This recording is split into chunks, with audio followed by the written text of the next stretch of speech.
جب اونٹنیاں ایسی اونٹنیاں جو کہ پریگننٹ ہوں اور ان کے بچے پیدا ہونے والے ہوں وہ بھی بکھرتی ہوئی ہر طرف نظر آئیں.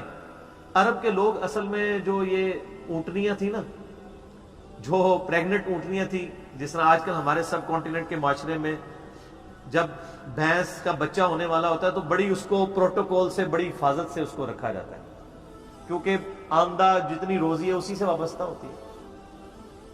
تو عرب کے لوگوں میں اونٹ کی بڑی اہمیت تھی. اونٹ کے بغیر تو ان کی زندگی سمجھ لیں کسی بھی راستے پہ، سفر پہ گزر نہیں سکتی تھی، کیونکہ اونٹ کو اللہ نے ایسی کوالٹیز دی ہیں جو دنیا میں اور کسی جانور کے پاس نہیں ہے. 1 مہینے تک بغیر پانی پیے وہ سفر کر سکتا ہے. یہ کوالٹی تو کسی بھی جاندار کی نہیں ہے، وہ سٹور کر لیتا ہے پانی اپنے. تو جب اونٹنی جو ہے وہ پریگننٹ ہوتی تھی، حاملہ ہوتی تھی، تو وہ بڑی اس کی حفاظت رکھتے تھے کہ اب اولاد ہوگی اس کی تو ہم نے اس کو آگے لے کے چلنا ہے. تو عرب کے لوگوں کو اسی چیز کی طرف توجہ دلائے گی کہ جس اونٹنی کو تم بڑا ایسٹ سمجھتے ہو اپنی زندگی میں، وہ قیامت والے دن وہ پریگننٹ اونٹنیاں بھی گویا کہ اس طرح بکھر رہی ہوں گی، ان کا مالک بھی ان سے بے خبر ہوگا. اونٹنی ہے کیا، سورہ الحج کے شروع میں آیا کہ جو ماں ہے وہ بھی اپنے بچے کو بھول جائے گی. ہر چیز، ہر انسان نشے کی حالت میں دکھائی دیتا ہوگا، حالانکہ وہ نشے میں نہیں ہوگا بلکہ اللہ کا عذاب شدید ہوگا. یہ سورۃ الحج کی شروع کی آیات ہے. میں نے سورۃ القیامہ میں بھی کور کی تھی، آج کراس ریفرنس کے طور پہ ان کو میں نے صرف کوٹ کر دیا، آپ خود پڑھ لیجئے گا. وَإِذَا الْوُحُوشُ حُشِرَتْ، جب سارے وحشی جانور بھی یکجا کر دیے جائیں گے. یعنی اللہ کا ایسا خوف ہوگا کہ وحشی جانور بھی سہمے میں ہوں گے. ورنہ آپ سوچ سکتے ہیں کہ بکری اور شیر ایک جگہ پہ جمع ہو اور شیر بکریوں پہ حملہ آور نہ ہو.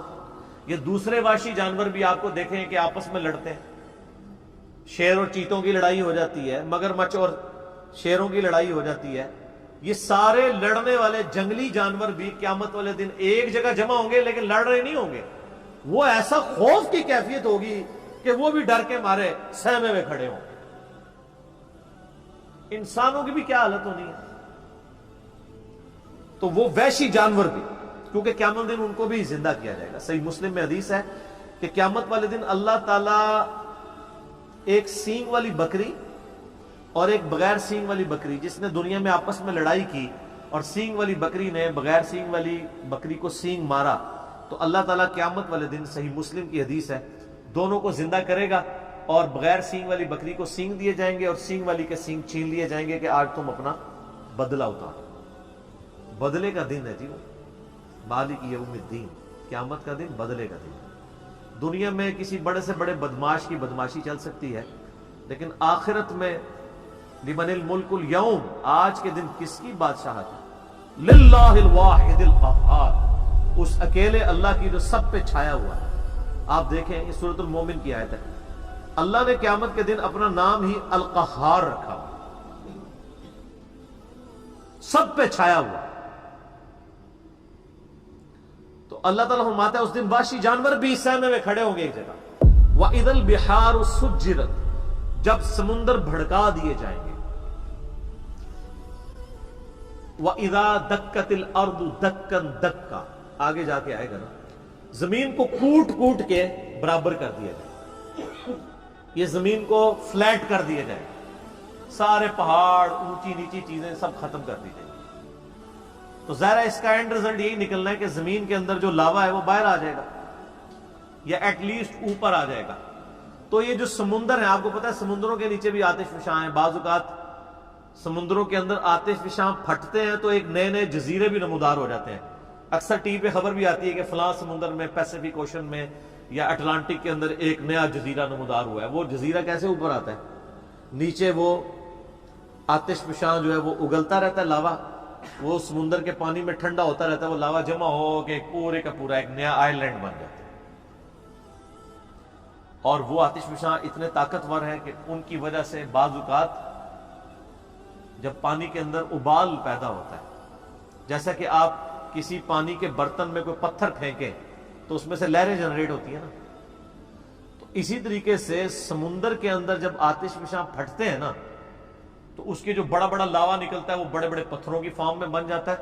لیکن اس کی وجہ سے زمین کہ اس لاوے کی وجہ سے سمندر کے اندر ویوز پیدا ہوتی ہیں، جیسا کہ باہر سے پتھر مارنے کی وجہ سے ہوتی ہیں. چاہے باہر سے پتھر مارا جائے چاہے اندر سے پتھر ہو، تو وہ ایک دفعہ ویوز تو نکلیں گی، اور وہی ویوز ہیں جو سونامی کی شکل میں. اور آپ جا کے ذرا یوٹیوب پہ ویڈیوز دیکھ لیں، ایک ایک سونامی آتا ہے تو لاکھوں لوگوں کی زندگی اور کروڑوں کی اور اربوں ڈالرز کی جو کنسٹرکشنز ہیں ان کو ختم کر دیتا ہے.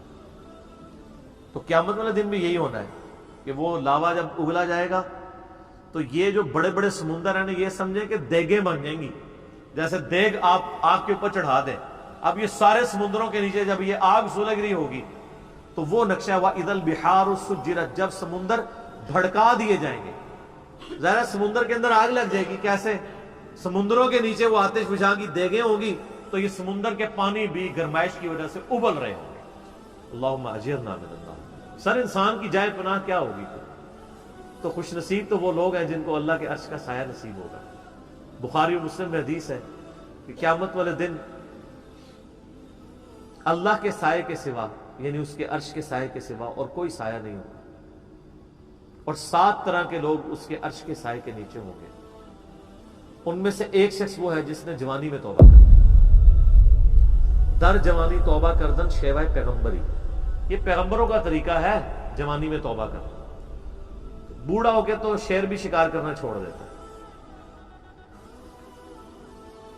لن تنالوا البر حتى تنفقوا مما تحبون، تم کبھی بھی نیکی کا اعلیٰ درجہ حاصل نہیں کر سکتے جب تک کہ اپنی پسندیدہ چیز اپنے رب کو نہ دے دو. انسان کی زندگی میں سب سے پسندیدہ چیز اس کی جوانی ہے. جو جوانی اپنے رب کو دے دے تو ظاہر ہے وہ پھر اس چیز کا حقدار ہے کہ اسے اللہ کے عرش کا سایہ نصیب ہو.